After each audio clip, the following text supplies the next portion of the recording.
Good morning mga sir, panibagong araw na naman. By the way, Sunday morning ng madaling araw ngayon, nag-meet up kami kanina sa Petron ng 4 AM. Ngayon, nandito na kami sa may Roxas Boulevard. Madilim pa mga sir, madilim pa. Roxas Boulevard tayo, 4:30. At ngayon, papunta ngayon tayo kay Gat Andres Bonifacio, ang monumento ni Andres Bonifacio, and dadaanan lang natin ngayon itong luneta. Ayan yung luneta mga sir, sa mga hindi nakakaalam. Sa tapat niyan ay 0 kilometers sa kabilang side. Ayan, titingnan natin, ayan yung 0 kilometers, hindi na nakita sa camera. Ngayon pupunta tayo kay Andres Bonifacio naman mga sir. Dadaan lang tayo dito. Ayan, medyo maliwanag na nga mga sir. At paglinggo talaga masarap magbike kasi wala pang traffic. Alright mga sir, dito na tayo sa ating destinasyon. Napakalayo nito mga sir. Sa Manila, nasa Manila tayo. Ciao. Ayan yung Manila City Hall. May napansin lang tayo mga sir. Ewan ko kung napapansin pa ng iba yan. Ano? Gusto nila fe yan, tsaka nila ano. Oo nga, ayan o. City Hall erected. Itinayo. Itinayo eh. So, tama nga naman, itinayo. Sabi ni nga ni Chow, itinayo. Translation ng itinayo, erected. Tama naman talaga mga sir eh. Naman tayo, mga sir. Papaguhin pa ba natin yan? 1939 nga. Yes! Sobrang tagal na yan mga sir. Napaguhin yan. Yan na yun eh. At pagkatapos natin dyan sa City Hall, punta na tayo kay Gat Bonifacio, kay Andres Bonifacio. Siyempre, pakit muna tayo sa camera. At malapit lang naman yan. Ilang tumbling lang yan galing sa City Hall ng Maynila. Nandiyan na yung KKK. Ayan na nga, dumating na nga tayo. Ayan o. Ang sedula. Puniti ng sedula. Lalaban tayo! Oh! Puniti ng sedula!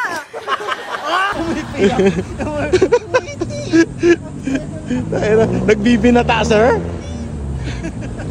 Tagal na rin akong napapadaan dito pero never pa akong bumaba rito. Kita mo lang. Oo. Kaya sabi ko sa'yo, Kumaga tumanda na lang tayo ng ganitong edad at hindi pa tayo nakakababa rito. Dumadaan tayo. Pero hanggang daan lang. First picture mo siguro. First. Ongi.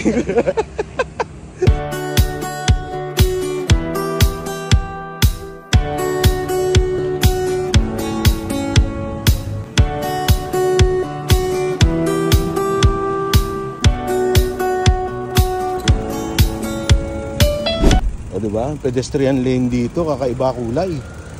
Makulay ang buhay, oh. Napakalayo niyan. Lungsod ng Maynila. Mahal kong Maynila. Tapos ito yung SM City, Manila. At dito muna tayo magkakape. Dito lang merong nagtitinda ng kape. Sa ilalim lang yan ng LRT, mga sir. Malapit sa SM City, Manila. Kampay. Let's go. At pagkatapos magkape, syempre pabalik na kami ng C5 Las Piñas, Parañaque. At dumaan kami dyan sa may Roxas Boulevard. Medyo konti pa lang yung tao. At napatambay kami dyan sa Manila Bay. Maaliwalas pala dito at tahimik. Pwede ka mag-relax dito. Bawal nga lang mag-bike. Kailangan mong ilalakad mo yung bike kasi sisitahin ka ng gwardya. Kaya dito tayo mga sir, upo-upo lang, kwento-kwentuhan, relax. Meron pala nag-iensayo ng dragon boat dito, or yan ba yung tinatawag na regata? Dragon boat or regata? Hindi ko na alam. Bahala kayo. At pumunta na nga kami doon sa parking lot ng yate ni Chow. Meron daw siyang yate dyan. Tinuturo niya pa. Yun daw. Saan ba yung sa'yo dyan? Saan ba yan? Ito mismo? Muyaman pala to si Chow, no?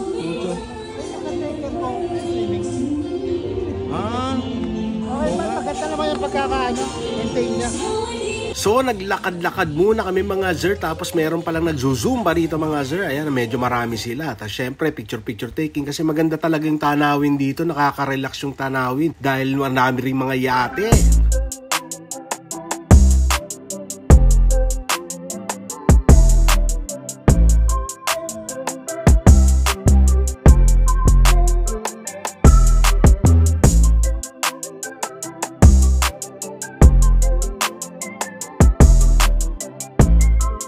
Ayan, grabe, ang init na ngayon mga sir. Time check natin 7:20. Ay 7:40 na pala mga sir. Yung init iba na. Touchdown C5. Touchdown tayo mga sir. Ayan. Duo right na naman kami ni Chow. Wala na naman kami kasama. Punta na tayo sa mga Marites.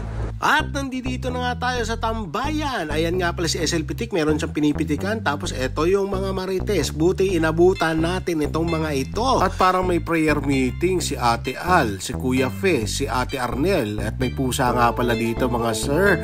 Ayan, napaka-cute ng pusa na yan. At natapos na naman ang isang umagang kay ganda. Ayan, salamat sa pagsama, sa pagsubaybay. At ito nga palang footage na ito yung binigay sa akin ni Chow. Siya nagbibideo niyan pagdating ko. Please don't forget to like, share, and subscribe this video for more. Hanggang sa susunod ulit mga sir. Bye!